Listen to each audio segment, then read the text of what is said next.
पश्चिम बंगाल में एसआईआर ने पूरे राज्य में हलचल मचा दी है। वहीं दूसरी ओर बांग्लादेशी घुसपैठियों में हड़कंप मचा हुआ है। कई इलाकों से खबरें आ रही हैं कि सैकड़ों अवैध घुसपैठिए बांग्लादेश की सीमा पर भाग रहे हैं। अब तक दर्जनों को गिरफ्तार भी किया जा चुका है। भारत सरकार और चुनाव आयोग की जो चिंताएं पश्चिम बंगाल को लेकर पहले जताई जा रही थी, वे अब सच साबित होती दिख रही हैं। हेमंत बिस्वा शर्मा ने काम कर दिया। उन्होंने बोला कि 5, 10, 15 आप बांग्लादेशी पकड़ लेते हैं, उनको फोटो दिखाते हैं, उनको रिपोर्ट करेंगे। ऐसे काम नहीं चलेगा। ये 10 करोड़ जिहादी हैं भारत में। उन्होंने एक डिसीजन लिया और डिसीजन लेने के बाद क्या हुआ, ये सीन आपको दिखाई होने तेरे शुरू हो गए। किश्तियां भर भर के वो भाग रहे हैं, चूहों की तरह ट्रेनों में भाग रहे हैं। कि इंडिया के फॉरेन मिनिस्टर ने कल ये कहा है कि हम ये टेररिज्म को व्हाइट वॉश ना करें, मतलब ये है कि इसको इग्नोर ना करें। सब क्या मतलब है इसका? मतलब इंडिया टेररिज्म के अलावा बात ही को नहीं करना चाहता वो। और बेसिकली तो हम इसको ये समझे कि इंडिया वेस्टर्न वर्ल्ड को और बाकी मुल्कों को, चाइना को ये कह रहा था कि भाई ये पाकिस्तान जो है ना, ये दहशतगर्दी फैलाता है, पाकिस्तान का रेफरेंस है, और तो इंडिया को टेररिज्म, क्योंकि इंडिया अल-कायदा से तो लड़ना नहीं चाहता, ना लड़ता है ना इस्लाम के अंदर देख भी लिया है कि कैसे ये पूरा एक मॉड्यूल बना है और यहाँ पर बायो वॉरफेयर जैसी इन्होंने प्लानिंग कर ली है। देश के अंदर ही आपके ही जो डॉक्टर्स है, इंजीनियर्स है, चार्टर्ड अकाउंटेंट्स है, एक इकोसिस्टम इन्होंने बना लिया है ताकि इनकी फंडिंग कर सके, लॉजिस्टिकल सपोर्ट दे सके, वेपन्स कैसे बनाना सारी इनको जानकारी दे सके और कैसे हाई वैल्यू टारगेट्स अचीव करना। एसआईआर की प्रक्रिया शुरू होते ही बांग्लादेशी घुसपैठियों में डर का माहौल है। राज्य के सीमावर्ती जिलों, खासकर उत्तर 24 परगना, मुर्शिदाबाद और नदिया में लगातार ऐसे दृश्य सामने आ रहे हैं जहां झुग्गियां खाली हो रही हैं और कई घरों पर ताले लटके दिख रहे हैं।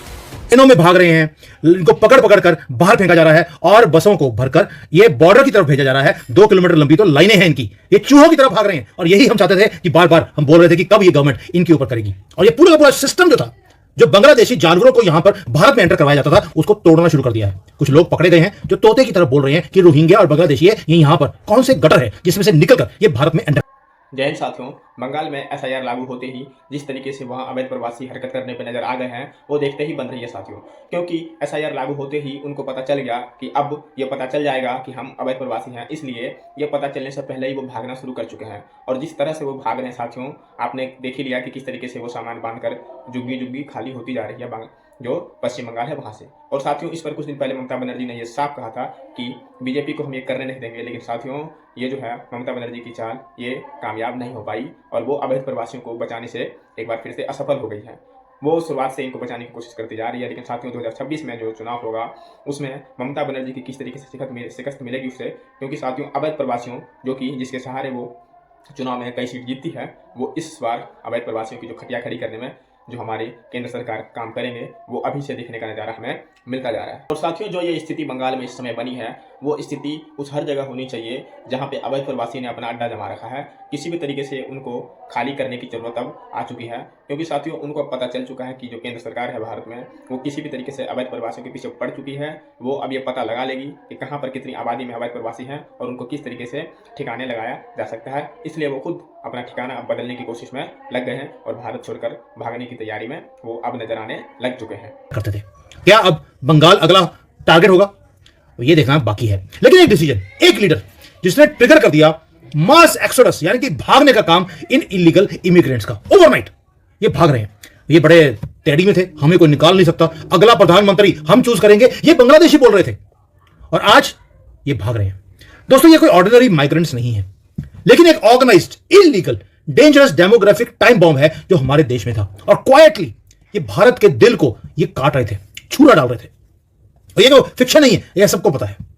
और ये अनफिल्टर्ड ट्रूथ है कि जो आज असम में हो रहा है, बंगाल में ऑलरेडी हो चुका है और पूरे देश में करने का प्लान है।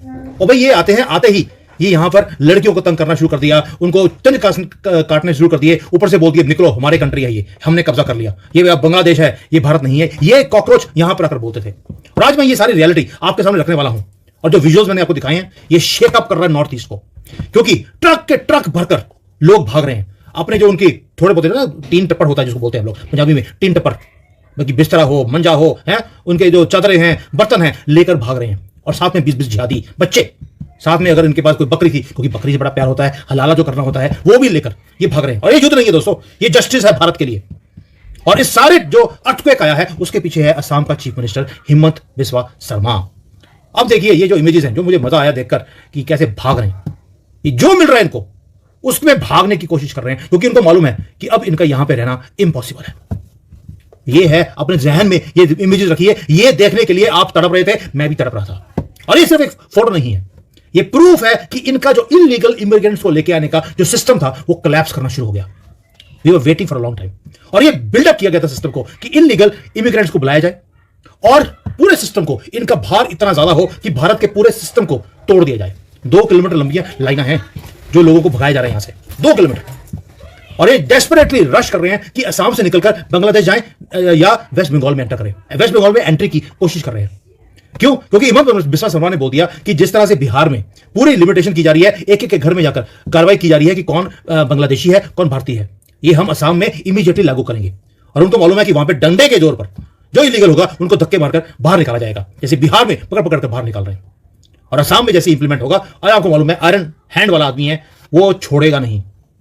और अब होगा क्या, जो इलीगल इमिग्रेंट्स हैं उनको हंट किया जाएगा, उनको पकड़ा जाएगा और उनको लॉक कर डिटेंशन सेंटर में डाला जाएगा, वहां से बांग्लादेश वापस। ऑलरेडी कार्रवाई शुरू हो चुकी है। ये देखिए, ये बसेज हैं जो रात को चलती है 2 बजे 3 बजे, जैसे ये रात को 2-2 बजे रात के अंधेरे में ये एंटर करते थे, वैसे ही बसें भरकर बॉर्डर पर जाकर छोड़ दिया जाता है, जाओ कॉकरोच हो वापस जाओ। अब ये अगर बंगाल के अंदर ये हो रहा है तो दूसरे राज्यों में के अंदर भी एक तरह से इमीडिएटली चालू करना चाहिए। और जो अगर इस एसआईआर के बाद अगर आप देखेंगे तो बहुत बड़ा चेंजेस आएगा। बहुत सारे राज्यों के अंदर रजिस्टर्ड वोटर्स जो हैं वो बहुत शार्प डिक्लाइन होने वाला है। बिहार के अंदर देख लीजिए 7.85 से 7.20 करोड़ वोट दिया था। 65 लाख वोटर्स, मतलब 8% जो इलेक्ट्रेट थी वो फेक वोटिंग करती थी। अब इन फेक वोटिंग के कारण आप देखते थे कि बीजेपी हारती थी वहां पर, या क्लोज कॉन्टेस्ट होता था। पर अब जो बिहार इलेक्शन हुए हैं उसमें आपने देख लिया है कि लैंडस्लाइड विक्ट्री मिली है बीजेपी को। दिस शोज कि कितना एक तरह से वहां की सरकारों ने ये जो इलीगल इमिग्रेंट्स आ रहे थे, इनको घुसपैठियों को इनको विस्थापित करके इनके दम पे जीत रहे थे। एक और क्वेश्चन है, क्या यूएसए बांग्लादेश और पाकिस्तान के बहकावे में ऐसा आई थिंक कर रहे हैं, ऐसा कर रहा है, इंडिया से शेख हसीना की प्रत्यार्पण पर जोर देगी? मतलब ये मुझे लगता है कि इसके उल्टा होना चाहिए। आपको मेरी सवाल समझ में आ गया? फिर से मैं बोलूं?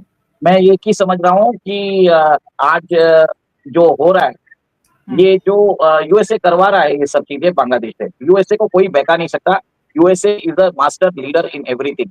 लिबिया के अंदर भी उन्होंने गद्दाफी को हटाए थे, उन्होंने इराक से सद्दाम हुसैन को हटाया था।